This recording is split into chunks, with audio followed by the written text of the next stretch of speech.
जहाँ पे जिन कहते हैं कि मैं पूरे पूरे खानदान को खत्म कर दूंगा। ऐसी कोई कहानी है? पहले के टाइम पे ऐसा हुआ करता था कि जो राजा महाराजा हुआ करते थे वो भी अपने साथ जिन रखते थे किसी युद्ध को जीतने के लिए, क्योंकि जो साम्राज्य में बातें होती है अंदर राजा को धोखा देने वाली जिन वगैरह से पता किया जाता था। तो इनका जो पूरा परिवार था वो जिनों की सेवा करता था। चौतरा में एक पूरा गड्ढा कर रखा था जहाँ पर हमेशा नीचे आग जलती रहती थी और बड़ी कढ़ाई पे हमेशा खीर बनती रहती थी। तो ये माना जाता था कि ये खीर जो बनती थी जिनों के लिए बनती थी, कि जिन इसका भोग लिया करते थे और उसके बाद इनका काम किया करते थे। तो जो बुजुर्ग थे उन्होंने क्या करा, अपने किसी फंक्शन में जाना, अपने किसी छोटे लड़के को बोल दिया कि बेटा देख ऐसा है मैं जा रहा हूँ। तो उन्होंने बोला एक काम करना, इस आग को बुझने मत देना, ठीक है, जब तक सुबह हम आएंगे खीर पक जाएगी और फिर खीर जो हमें गाँव में बंटवानी है। तो उस लड़के को नहीं बताया कि इसका होना क्या है। अब क्या हुआ, धीरे धीरे वो आग जलती रही जलती रही जलती रही और जब वो जो बुजुर्ग थे वो आते हैं वहां पर कढ़ाई के पास, देखते हैं यार कि कढ़ाई में तो खीर पक रही है पर लड़का नहीं दिख रहा हमारा। उसे गाँव में ढूंढना शुरू करते हैं। तो भाई ढूंढते ढूंढते कहीं वो लड़का मिल नहीं रहा। तो अब इनके दिमाग में आता है कि यार हमारे खुद के तो जिन है, वो बता देंगे हमने इतनी मेहनत क्यों करी। जब उन जिन के पास जाते हैं पूछते हैं कि यार ऐसे ऐसे हमारा लड़का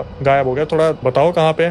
तो वो जिन बोलते हैं कि ऐसा है, आप जब लड़के को छोड़ के गए थे आग बुझने लग रही थी, हमने बहुत बार इशारा दिया कि आग को बुझने मत दो, जो तुम्हारे दादाजी है ऐसे बोल के गए हैं ऐसा वैसा, पर उसने ध्यान नहीं दिया। चंचल स्वभाव का था, दोस्तों के पास जाना था, अलग अलग चीजें करनी थी। तो जब जिन्होंने इस चीज को देखा कि वो छोड़ के जा रहा है, तो जिन्होंने क्या करा, उस कढ़ाई के आग के अंदर उस लड़के को डाल दिया। ये चीज जब उनके दादा परदादा को पता चला कि भाई हमारा लड़का ही फूंक दिया इन्होंने कढ़ाई के नीचे सिर्फ खीर खाने के लिए, तो उनके जो दादा परदादा थे उन्होंने इस चीज को वहां पर बोल दिया कि आज के बाद हम जिन की सेवा नहीं करेंगे। तो उन्होंने एक तांत्रिक को बुलाया और ये सारे के सारे जो जिन थे ये बंधवा के एक कहीं पे रखवा दिए। लेकिन ये फैमिली हिंदू है? यस, ये फैमिली हिंदू है।